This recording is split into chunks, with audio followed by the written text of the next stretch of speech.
welcome to Fangirl Friday Live. Welcome to another edition. This is Anita Castellar. I am the fangirl behind Fangirl Consulting and Brand Management. That is our company. Want to welcome you to another edition. Thank you for spending your time with us. Every week we talk about fandom and the business behind fandom.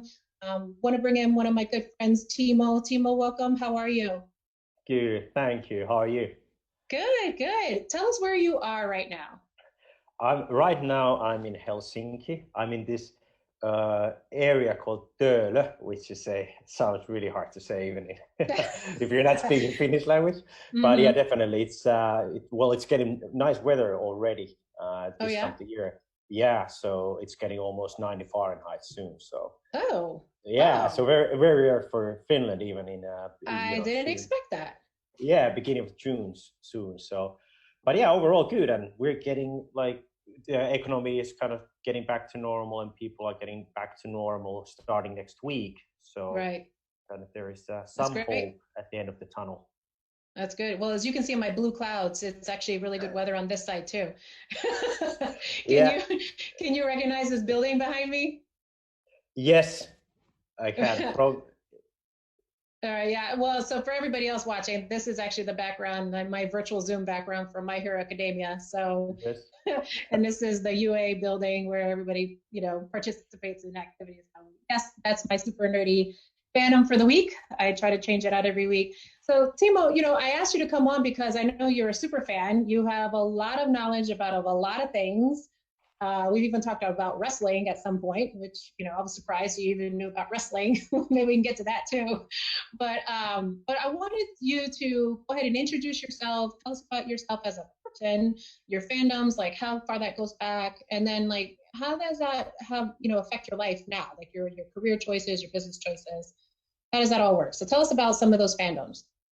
Great. So I can do the official part first of me. So my work me. So I'm CCO and one of the co-founders at Flowhaven, and Flowhaven really helps all these awesome entertainment brands to automate their licensing business, and especially connect brands with their licensing partners in order to better serve the fans at the end, which is something I was very passionate about. And personally, from me, I'm one of those guys who grew up in a nice family, but then had that, like, when they became teenager, they had that, like, and I'm going to be a rock star, when I was like 13 or 15 years old. Yes, I did. Yes, I did. When I still had hair. But so, yeah, I had a huge passion for music. Also at the same time, when I grew up, I love playing video games. There was just something that, I love reading books also. They're really great, whether it was I used to run from school back to home actually to read Harry Potter, for example. Oh my God, those are so good. Same as, for example, Lord of the Rings books from Tolkien. But then video games had another element, which was the immersion was so much deeper. I still remember when I was probably 13 years old and I was playing this old Super Nintendo I had at home, and I was replaying Super Metroid all the time. All the time, just because it was taking me somewhere else that I had. Well, there was a great gamification, great challenges, but there was also deeper immersion. But yeah, then I grew up into a little bit more and kind of, into Big Timo. Into Big Timo. Yeah, exactly. And I started to see that for me, these things really come together in brands for me as a fan when the lores and the storytelling are combined in many different ways. So, for example, just recently, Doom launched a fantastic game called Doom Eternal. I think they got 9 out of 10 or 10 out of 10 from every review. But they are also doing a fantastic job on publishing side. So they're creating books, comics on different story. And also they had, I don't know if you remember, but they had these movies back in the day with... They were not that great. Yeah, exactly. But at that time, it was really a brave move to do something like that, because that wasn't really done. And there was this famous scene where they had actually that the main character basically had exactly the same kind of view in the movie that they had on the game. Yeah, that first person view. Yeah, and that's something I found my passion in from my person, and that came the link really in between my work me and personal me. So I started to see that these universes were something that people really valued. They were really deep fans of. Because people don't really care about the product themselves, but if there's clear brand in it, they really love it. So that's when I was working retail, and I started to kind of slowly drift into more and more to an entertainment section. I actually at one point kind of worked on the entertainment selling, so working with a lot of different brands and their branded products on retail. And I love that. Like from that moment, I realized like that this is something I really want to do. I want to all these. I want to get in there more. It didn't feel selling at all. It felt like a natural thing just to boost this. That hey, you got to read this, or you got to watch this new movie, or hey, have you played this one? And that's just it felt so sincere, not just when you're sharing something you love, it's not hard work. Yeah, right. It was real like. For me, it was like there's a cliche with salespeople like create real win-win situations, but for me that was the real win-win situation where for example, I had customers who came back to me like after 1 week of buying something. I said, I love that. Do you have something more like that that you recommend? So that was really good. They had the discussion. So how did real Timo and Fandom Timo move into Flowhaven? Like, how did that all start?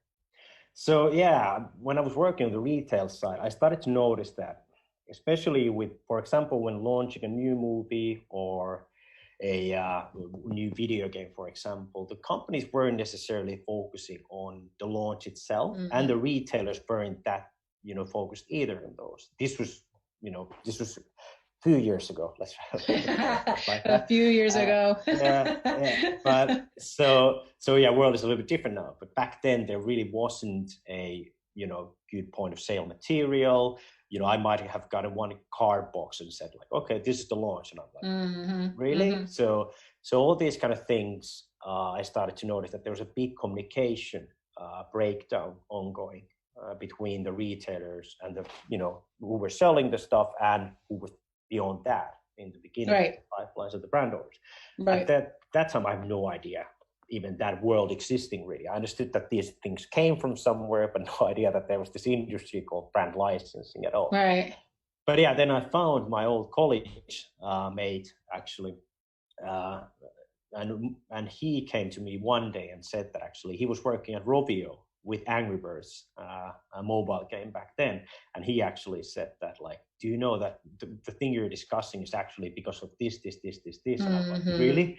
Tell me more. I kind of, it was just became a sponge. Yeah, exactly. And he had a fantastic idea that the industry was very manual. It was very email, Excel oriented, and like sounds amazing industry work on these awesome companies, but a lot of the work itself was very manual. Right. Very, antique tools were used.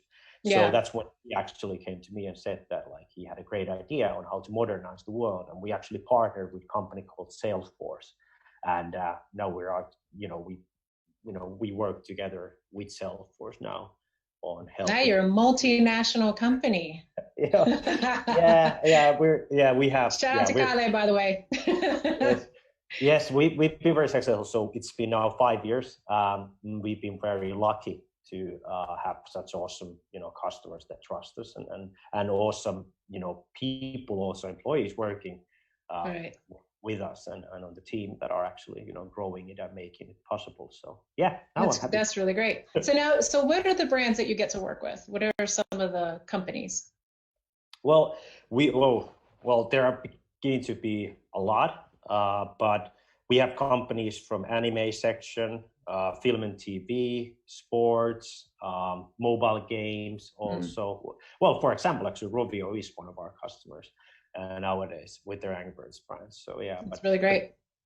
So I love that we can have we actually have Fortune 500 level brands, and then we have companies that only have few persons working in them. So there's a wide range of actually these huge publicly listed companies, and then you have these 1 to 2 person kind of a really innovative entrepreneurship type of company. So it's fun to mix during the day. So that's what makes things interesting, right? Where you get to talk about fans and the brands, and then really in the end you're providing a tool for all of all of the things that people like us, like we're the suits, right? We're the the ones that Yeah. get things done in the background, but then at the end, we're delivering something for the fans to enjoy, whether they're at retail or some other location. So I think that's kind of neat where, we're all kind of facilitating in the background, helping the fans to kind of convene in a certain way or enjoy a certain thing their way, right? They get to bring it home, Yeah, and definitely. enjoy it, with their friends or whatever. So Yeah, the industry is all about like helping each other and making the fans like, because when the fans feel that they're getting their money's worth, they are really spending the money. They, I think how the industry says is that fans vote with their wallets, and that's really true. If we look at they like, do. yeah, if you look at Rick and Morty right now, it's so successful, it's so popular nowadays, and that's fantastic. And they're doing fantastic products. If you go to any kind of cool clothing store around the world, you actually see Rick and Morty products there. If you go to GameStop, you see, maybe funny figurines of them and all these kind of different lines. And that's something I really love. So are you filtering on a daily basis, like your own fandom, or how does this tool, or how does what I do every day help propel fandom? I mean, is that something that you conscientiously think about, or is that something that you're just like in the background of your head, kind of on autopilot? Like, yeah, I consciously think about it because it's Yeah. something that drives me energy for my Mondays and to work on. And I think for me, like, sure, our platform helps all these brands to connect better with their licensing partners, making sure that the products are in time, exactly the things I used to have problems on the retail side. Because, for example, if video games comes late to the store, or movie merchandise, when let's say that new Avengers movie comes out, for example, and the products Yeah. aren't there when it comes out, fans want to buy that stuff. So there's Right. always risk for losing that money and not giving the experience to the fan. So yeah, definitely I'm doing all the time. And for me, it's not only the software that it brings connection, but it's my personal connections. So we do a lot of introductions wherever we feel that there's a need, or somebody just asked a favor. But, always happy to help. So I just had actually yesterday that I linked one Hong Kong company to one US company. So it was funny that these kind of things come from around the It's world great. together. Yeah, but it's something that I feel really grateful to be at, that I get to work with a lot of different companies around the world, and that those are of course unique situations where you can link, Right. kind of creating nice Well, partnerships. fandom also creates community too, right? I mean, a lot of people don't realize, if you are the fan, by the way, thank you for joining, right? But if you are the fan, you don't always know what's going on in the background for, just to get a t-shirt to the shelf, right? And so Yeah. that's kind of the process that we're talking about here. And every week we talk about it with different people. And last week we had Cryptozoic, and that was more from like, the branding and licensing into board games or collectible trading cards or various things like that. And a system like yours helps provide, I'm the agent, right? So I'm going out to Yeah. talk to brands, or I'm talking to licensees and connecting those dots in order for those things to happen. I'm a little bit of a middleman, but I'm also like giving ideas or giving advice depending on who it is I'm working with. And so then, your tool helps a company like ours, or like one of our clients, to help their business go much more efficiently in order for that process to happen, right? And then all of a sudden Yeah. now you have a t-shirt at the store Yeah. where somewhere in the background there was an artist, there was a manufacturer, there was there's a style guide, there's all these other things that happen in order to create the t-shirt. But what the fans see is just the t-shirt, right? They don't Yeah. see everything else that happened before that, and all the people that go into that. So this is kind of also what I want to showcase every week in these live streams, is the Yeah. people and the process, and and then how we also are fans ourselves.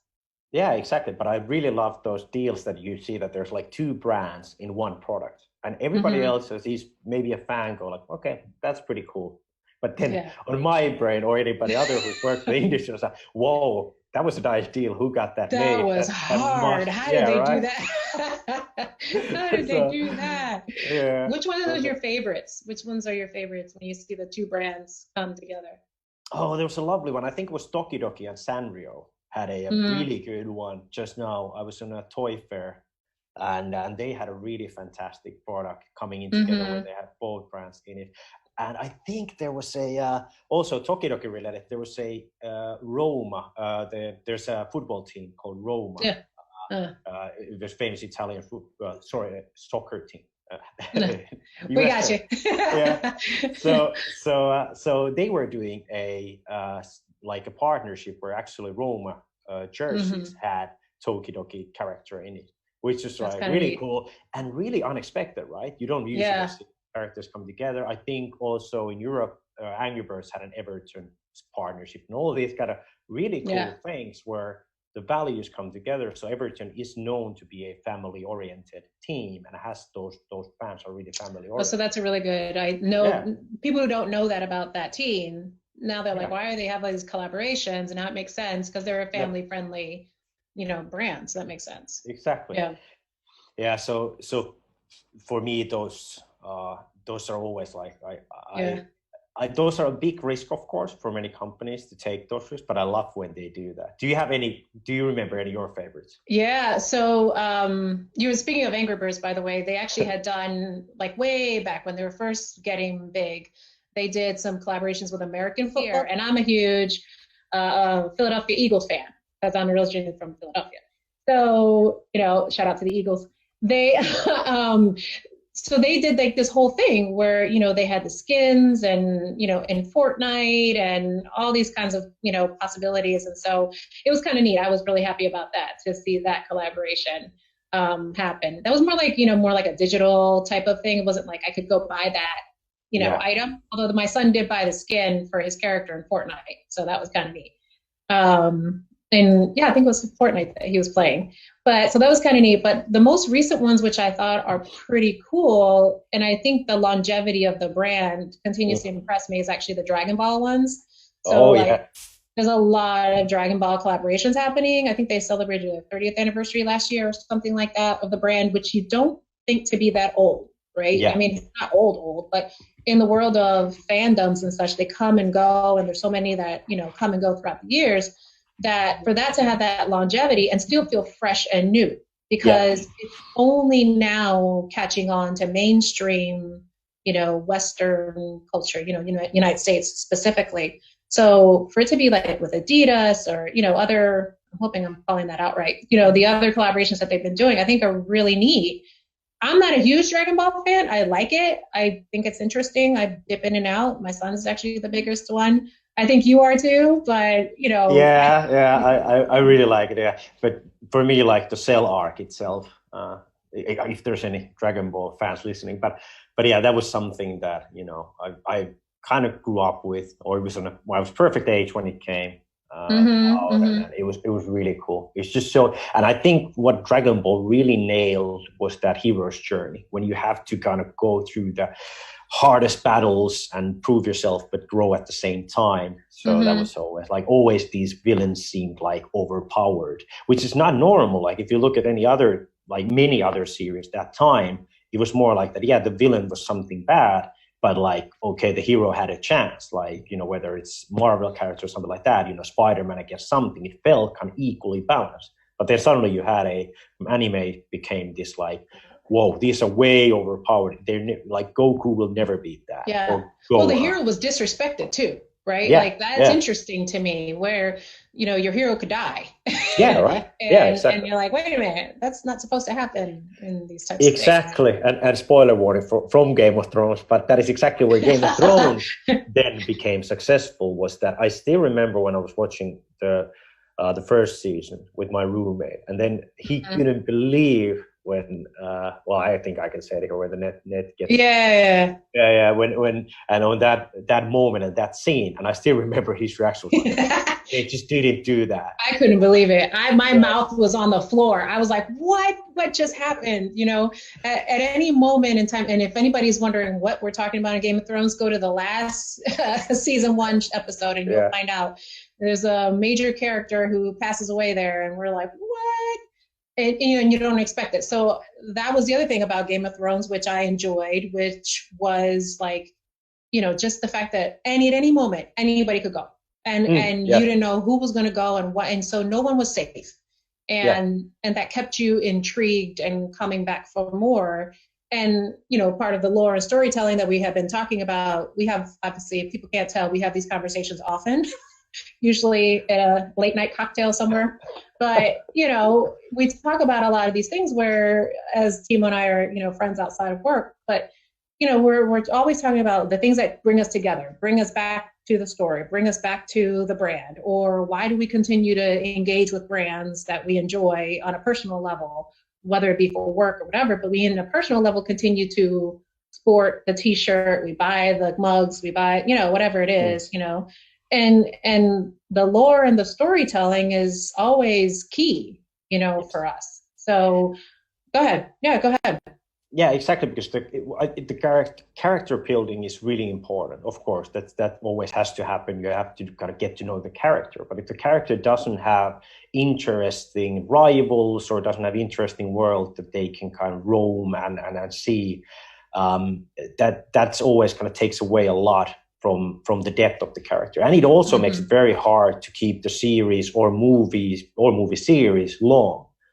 So that's always a challenge. So there are, like, I'm still amazed, like, for example, what Blizzard has done with Warcraft and Diablo, both of them, like how deep the lore goes. And when you go really to the lore masters, it's like, if you look at Warhammer, what Games Workshop has done with Warhammer, amazing. Like, I'm still on the surface level with Warhammer, but I mean, there's a ton of people who are really engaged, keep coming back.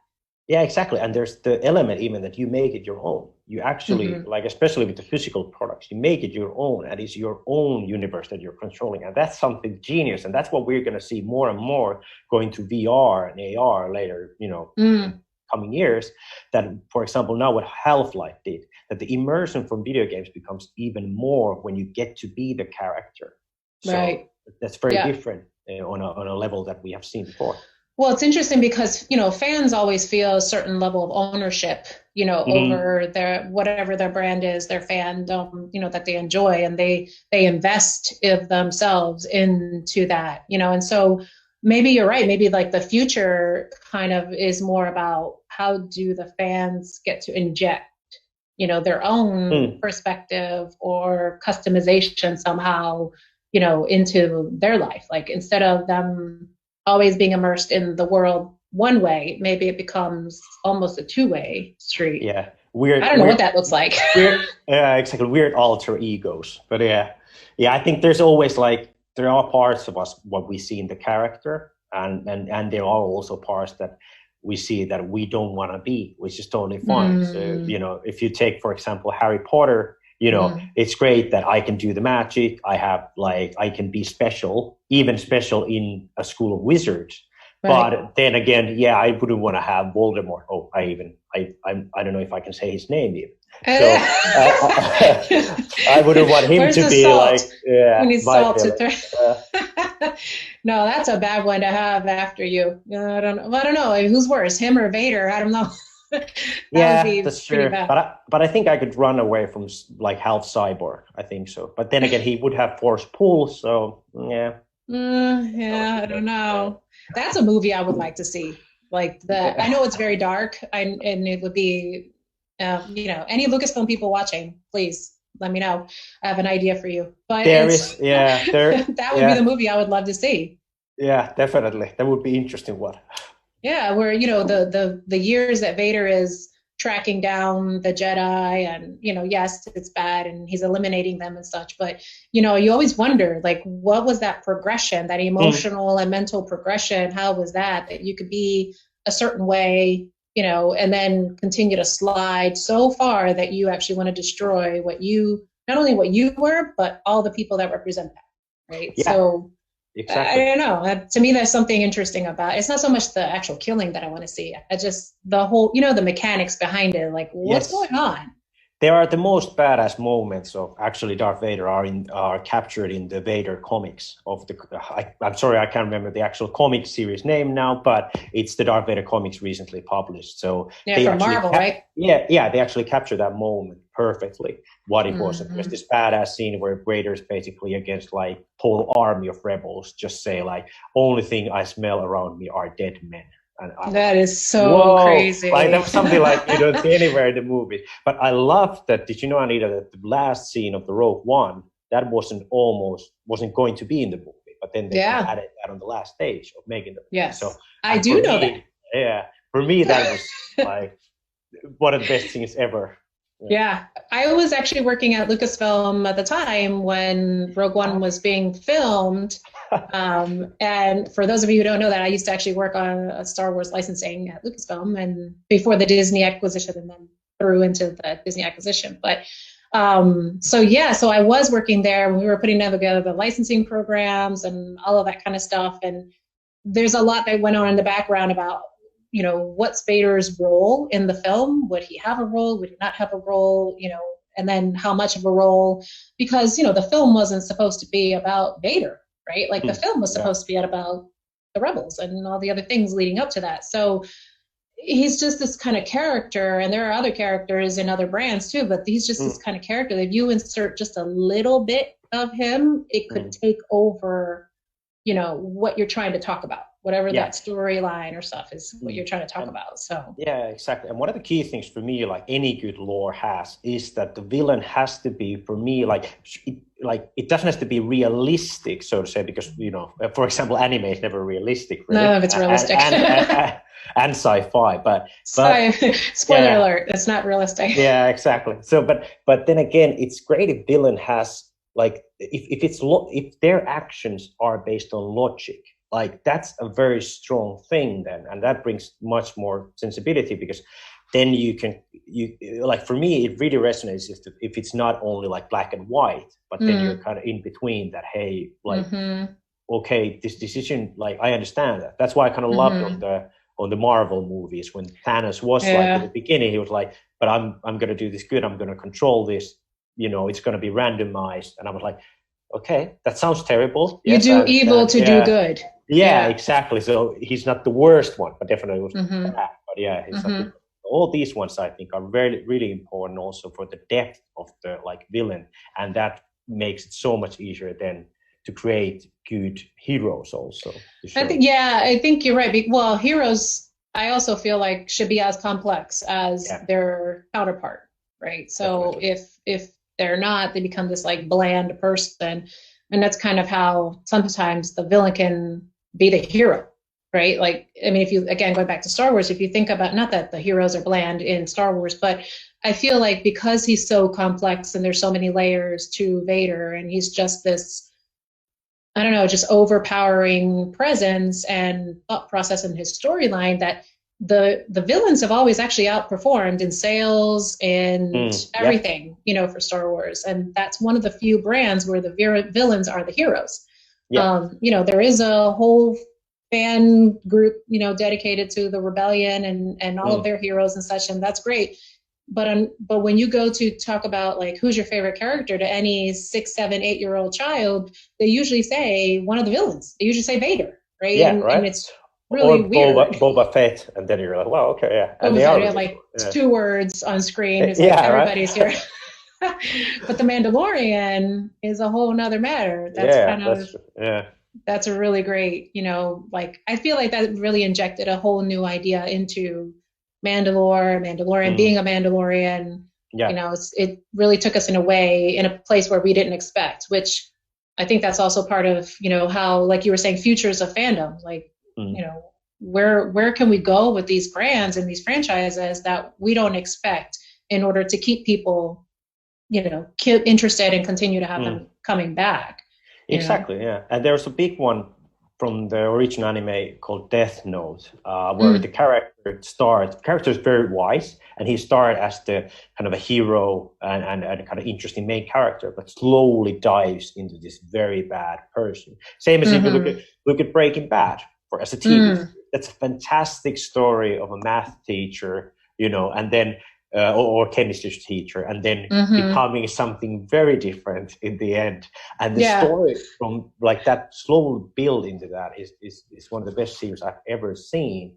And those, again, like that made me, like, the whole series edge of my seat, just seeing how does this person transforms. And the way that, like, for me, like, whether it's lore or story building or like creating this universe, it has to feel in a sense realistic. It has to be somehow logical what the person is, how they're changing.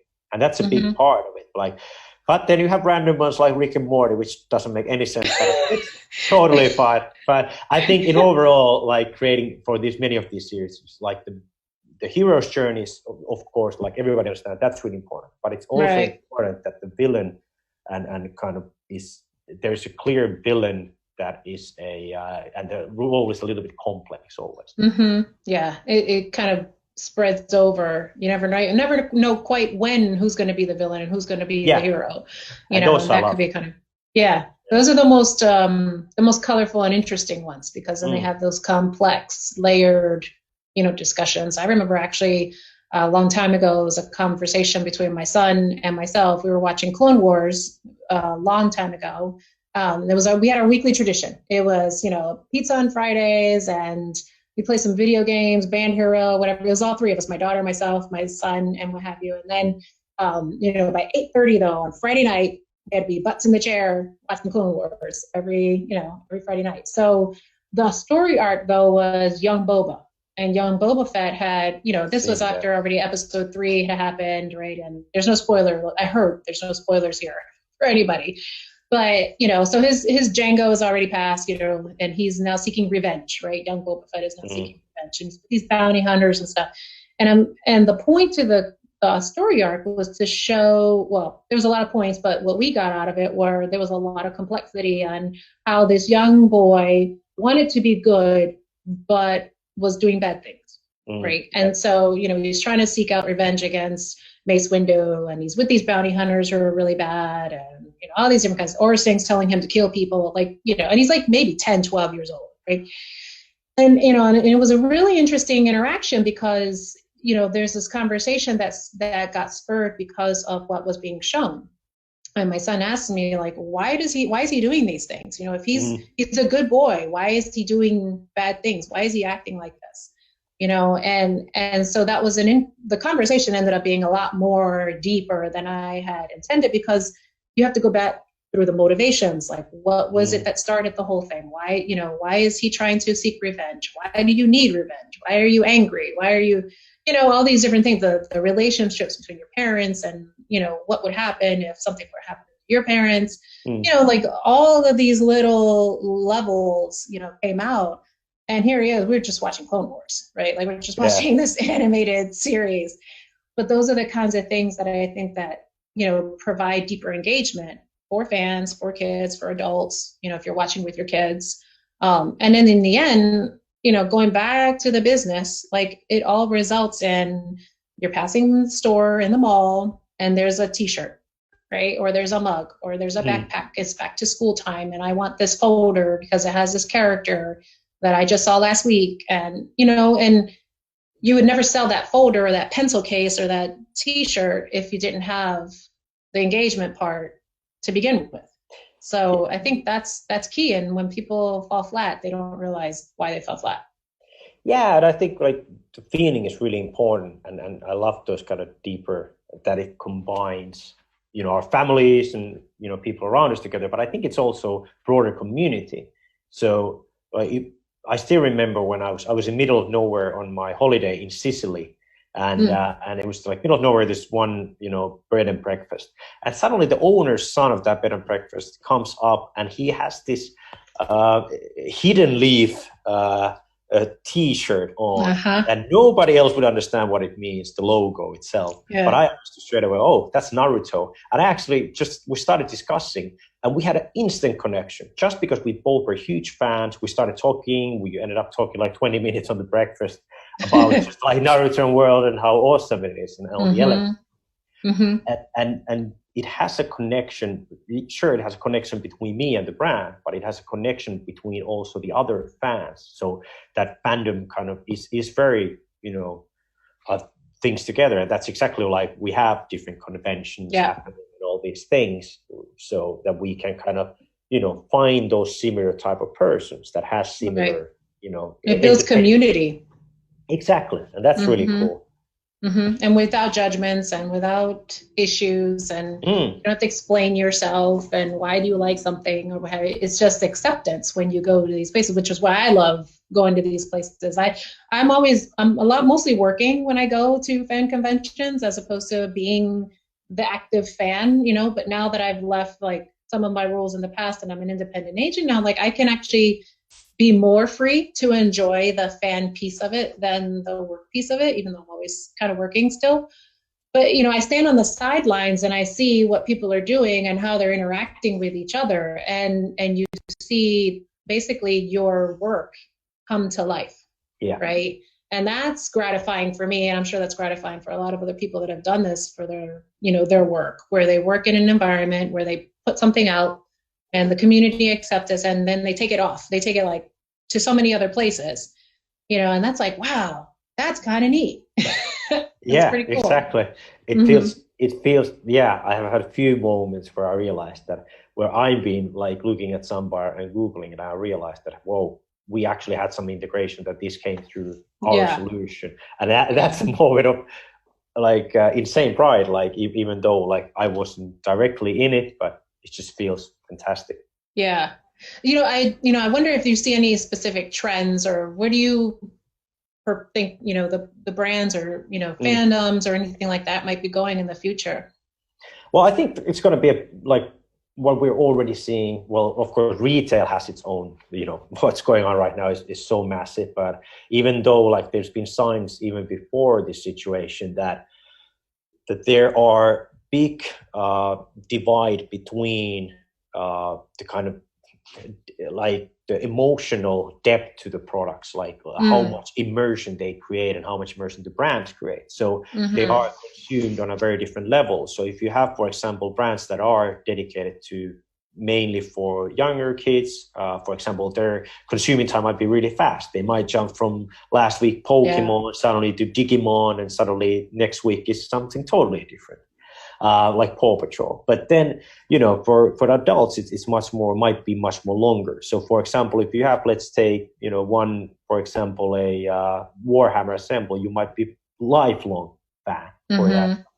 And I think we're going to see, and what we're already seeing is a big divide between like a very quality fan products, not just being t-shirts, but like really expensive collector's editions and very well-made products also, with a clear intention that like this is a very inside joke, or only people who are watching the show understand, or one logo from it. That's a big thing compared to there's always going to be cheap buying products that you can get from wherever they're selling cheap stuff. But that's going to be even more, I think, big divide, that the middle ground is kind of disappearing. I think we might have a comment or a question from the group. So question was that what are some brands that you see having the strongest fandoms in the near future? So what are some of the brands that might have the strongest fandoms in the near future? I guess I would also ask, like, is it an old brand or is it a new brand? Right? Like, is there, I don't know, because it feels like the nostalgia thing is big too, right? Like there's brands that keep coming back around and they're new again, but which ones do you think right now, based off of what you know? Well, yeah, that's a fantastic question. So for I guess I would say also too, like one that I thought would have a big following that hasn't just yet taken off, and hopefully it will soon, is the Ultraman one. Like there's this great anime that's on Netflix. I've really enjoyed that. I used to like the old shows. I know they're kind of, the movies, I know they're a little, I don't know, cheesy, right? Like they're a little cheesy and stuff, but I wonder if, I thought that would take off like Zoom, right? And it did. And it feels like it's kind of just going along, The other one, which I love, that's come back a lot because I'm a big fan, is Godzilla. So I'm a huge Godzilla fan. I was just going to mention Godzilla. I think they've been doing an awesome job, not just with the movies, but the whole merch. I was just in a podcast and I mentioned that my favorite product from last year, from licensed products, was actually Godzilla Air Purifier. So it actually shoots out like little puffs of air, and then it screams Godzilla for this Godzilla. I haven't seen that. I need that. Awesome, yeah. I loved it. That was so great. And then there was like other one when you put a coin in and then it grabs the coin. It screams, the volcano erupts and it grabs the coin and like a money saver. But I would say like My Hero Academy is going to keep growing. Such in good my stories opinion. there. And Such good stories. I'd be very surprised when I was in Japan just now in Tokyo. Like it's so massive over there, and it's just gonna. And I understand because the manga and the whole story itself, it's just getting started. On the characters and how they build, and you have a fantastic platform when the characters are young, so it's easy. They have time to grow. Yeah, but I would say overall, looking more and more to Asia for brands is happening much more. Lion Friends has been doing awesome work for years now. Oh, they're so cute. Yeah. Yeah, and if you go to Times Square, you can see they have a massive store already. I think that's just going to keep growing. So very, very character related brands. So it used to be interesting. Go ahead. No, go ahead. Finish that thought. Yeah. So I think we're going to see much more from the video game companies. So Epic Games, what they did with Fortnite was really great, and I think that's going to keep growing. But we're going to see much more, and even I'm guessing already that we're going to see much more from the brands that haven't really resonated yet with a merge product. So, for example, series like Call of Duty and all these kind of series, because they are every game that they create, they are trying to bring and test a little bit the market with different male characters, which is really good. But that. For example, Mass Effect, that was all riding on Shepard, the one character. But these things, it just takes a perfect like one character that people love. So, for example, Assassin's Creed had Ezio Auditore, and that was from the second and the third game of the series. Right. And that was something everybody wanted. Like, they have great stories as well. Yeah. I really enjoy all their stories. I don't play the games like I said. I'll sit on the background and just watch all the stuff unfold. Like, if in my family they play games, or if I see somebody else, or I'm like dipping in and out here and stuff. I probably know enough to be dangerous about all these little things.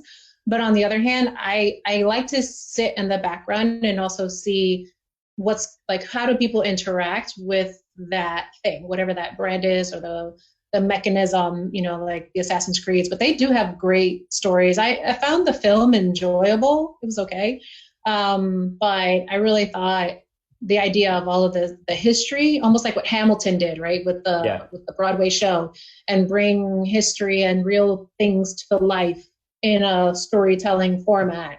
I felt, and then people got educated. Like that was real education for some people. They were like, oh, this is a real person, or this was a real location, or this was a real battle, or, I think that's amazing to me, where, they were able to do that with Assassin's Creed through a video game format, They have a new one, the Vikings. That's going to be awesome. Yeah, Vikings. I'm big into Vikings, by the way. Thank you for turning me on to Vikings show. Vikings good. It actually has Finnish actors in it. So it's also a positive about that. Remember, you told me about that. Yeah. So if you're looking, hello. But I mean, we are waiting with bated breath for the end of the series, Orlando and myself, and then we started watching The Last Kingdom on Netflix. Oh, yeah. So amazing, because they're really good companion shows, by the way. Like if you watch the Vikings TV show and then you watch The Last Kingdom, it almost feels like they're overlapping and like they were meant to. So it's kind of neat that way. But so now Assassin's Creed has the Vikings. I also recommend Nightfall, definitely. If somebody's looking for that type of good series, that's a good one also. Yeah.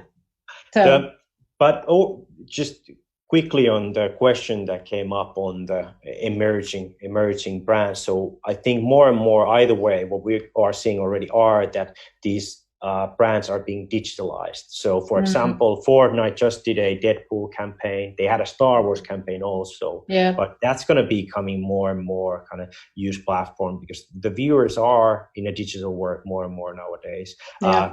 If you look at Spotify, you're already seeing not just concert tickets being sold, but also, different merch, T-shirts of the bands, everything sold. And why those are also happening is that retail chains aren't necessarily the best ones when you're window shopping. Necessarily, that exactly isn't the brands you love and want. Right. What's happened in the digital world, those algorithms provide the way to actually, give you the content you really want and those kind of universes. Well, people are more and more, the brands are taking their product and their brand straight to the fans, straight to the consumers, and the digital world, the online world is where that can happen the most freely because, retailers buy whatever they buy for whatever reasons, there's a lot, that's a whole nother live stream as to why retail is the way it is. But when you're online, it's very much, the brand can have a direct conversation with the fan, with the end consumer. And the conversation can be in a lot of different ways, whether it be in merchandise or content.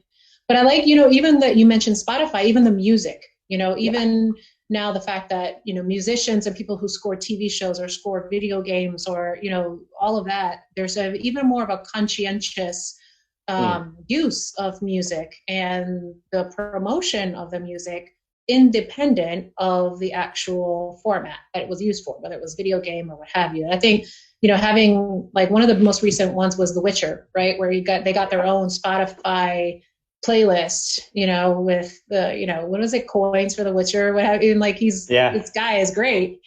And, I've always been a fan of video game music or, starting way back with my Broadway fandom as well, because I love musicals, but so many weird things about me. But the thing, having those video game music, having the iconic, sounds that can be now ringtones, or they can be, even door chimes and different things. I think that's amazing. Yeah, exactly. You can have PlayStation 4 themes on your background, Xbox themes, and all these. It's a whole new world where people are interacting with each other, and that's a very, even Zoom backgrounds as can be seen backgrounds can be, and Microsoft Teams backgrounds. So all these kind of things are very more and more popular. I actually even have a playlist for a workout that's an anime music playlist.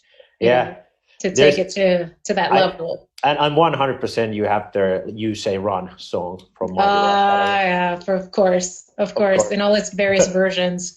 Yes, it's definitely one. But I gotta highlight, just from the question of what is emerging also, I want to highlight that, like, everybody's talking about influencers, everybody's talking about eSports influencers, but that's just going to be becoming bigger and bigger all the time. But especially what you see there is that, again, because the market is now heavily increasing with the amount of people you can watch. If you go to Twitch and open up even like Apex Legends or Fortnite or, Warzone, you can have 1,000 streamers at the same time streaming. Okay. So what's going to happen is that you start to see these few becoming bigger than anybody else. There are already these things happening. They're selling out arenas. Like, that's amazing. Yeah. So, but, and the elements, like, I'm not sure if anybody's aware of this streamer called Dr. Disrespect, but his show in overall, he has his own like digital stadiums built and everything like that. And he has a whole show on that. And that's going to become more and more. So it becomes actually more of a kind of traditional show, not just playing a game. So that's it's already kind of mixing the borders between the traditional and the new ones. So that's definitely a trend that there's been articles written too that like Fortnite is not just a game anymore. It's actually a social media platform, right? Where it's bringing people together. Now they're having concerts, now they're having, because they just had like Marshmello and Diplo and Steve Aoki. Nothing beats the feeling when a 9-year-old beats you in Fortnite. So I wouldn't know. Like I say, I watch from the background. So I thought you just said that you only win, Anita. That would have been a good. I always only win because I never play. I can never lose because I never play. No, I think so. Speaking of eSport, though, I'm really interested and fascinated by that. I do love video games, but I'm a button masher, so I don't play the complex, controller style games that are nowadays. I'm still kind of stuck in my Tekken. But, where I think it's interesting, though, is it feels intimidating sometimes to get into that. So maybe I should do a whole another eSport thing, but, and invite Dr. Disrespect to talk about. But what I think is interesting is that it can feel, even though people who have grown up playing video games, they're very different nowadays. They're much more complex. They're much more, you have to know which button and combinations of buttons to choose. And it's not very direct, right? Where I point, I shoot. I know who the villain is or what have you. But the interesting part for me is that it can feel intimidating for people who want to engage, but don't know how, or don't know how to get into it, right? And so then there's that becomes that almost generational divide. Some people are not generationally, challenged, but if you want to be in it, I think it's interesting to find a way or find people who can tutor you into it. But the fact that you even need a tutor is intimidating in itself. Yeah, and I think that's like really good point what you're raising, and for example, that the gap is already kind of slowly being filled in a way, especially on streaming platforms. So if you look at, for example, if you go to Crunchyroll and start looking Bleach, one of the first things that you start to be retargeted is Bleach mobile game. So that's a great way. And then you go, well, actually, I know the Bleach characters. I love watching it. Why not give it a try? And mobile games especially are kind of easy platform to take and use. Button smashing. But like me. but then again, once you've done that, it feels like great. Okay, maybe then you start to transition more to other platforms, to a more complex games. But there are ways that companies are trying to do that already to kind of fill in the gap. But definitely there will be for those who are not grown up with video games, if they don't have a social connection to their friends and community, it's not easy to get into. Yeah, and that's a shame because it feels like a barrier to entry, right? You always want to include more people in your brand, right? You always want to, and I'm not downing on esports at all or video games or anything. In fact, I love them. I enjoy them. I think they're amazing for their visual, their artistry, the complex storylines that they have, the music that they have. Like, I love it all. But me as a person who may or may not want to get into it, like sometimes I'm like, I'll dip in and then I'll dip out. Right. But I'm conscientious about that. But I also know that there's some folks who may want to get in and they're like, you put a controller in their hand and all of a sudden they freeze up and they're a deer in headlights because they don't know, right bumper from the left bumper and this stick versus that button, and then you have to put them all at the same time. To them, that feels like a barrier to get into just enjoying whatever the game is. Yeah, but this is exactly where, for me, the influencers are a big factor because they help you understand the game mechanics when you look at them playing, when you enjoy them playing. So you start to see, and often, like, this is a good tactic that all these battle royale games do when they launch a new season. They usually have all the streamers playing straight away that season. And then, like, straight away, they will tell you that what are the little tricks here and there, and you learn from them. And then when you enter yourself the game, you already have a lot of understanding than a person that would just join from, randomly. So those are already great kind of a way to decrease the gap of learning. But then again, I love video games. I can play them all the time. But maybe sometimes it's really good to go outside also. If possible. Yeah, we all might need a little more sunscreen after being in the house for several months. Yeah, exactly. Extra sunscreen. But so it sounds like we need to do an esport video game live stream. It seems like we need to do a retail live stream. and do a separate one on speedrun experts. That's where you try to play the game as fast as possible, and that's an whole total different genre, but a very interesting one. Another day, another topic. The luckily is there's always another Friday, which is FanGirl Friday Live. Thank you, Timo, for joining me for this. Thank you. We had a great time just having a conversation. Hopefully people who joined in enjoyed it and also learned a little something. Fridays is about Fangirl Friday to celebrate your fandom, whatever that is. You can be a fanboy or fangirl. It just happens to be my show, so I call it Fangirl. And we just, invite you back next week. Let's, talk about a whole lot of fun, but then also maybe knowledge and drop some knowledge in there as well. So please share, like, comment, and, suggest new topics. We're happy to do that. And, love to have you back again, Timo. We'll probably team you up with an esport guy in the future. Good. I can challenge them on Apex Legends anytime. Oh, there you go. Well, Valorant's coming soon. So, watch out. And tell us where we can find you, Timo, and Flowhaven. Yeah, definitely. So you find us on, of course, in Instagram. So you go to Flowhaven at Instagram, or we're active also in LinkedIn. Or if you're interested in what we do at all more, you can go to flowhaven.com.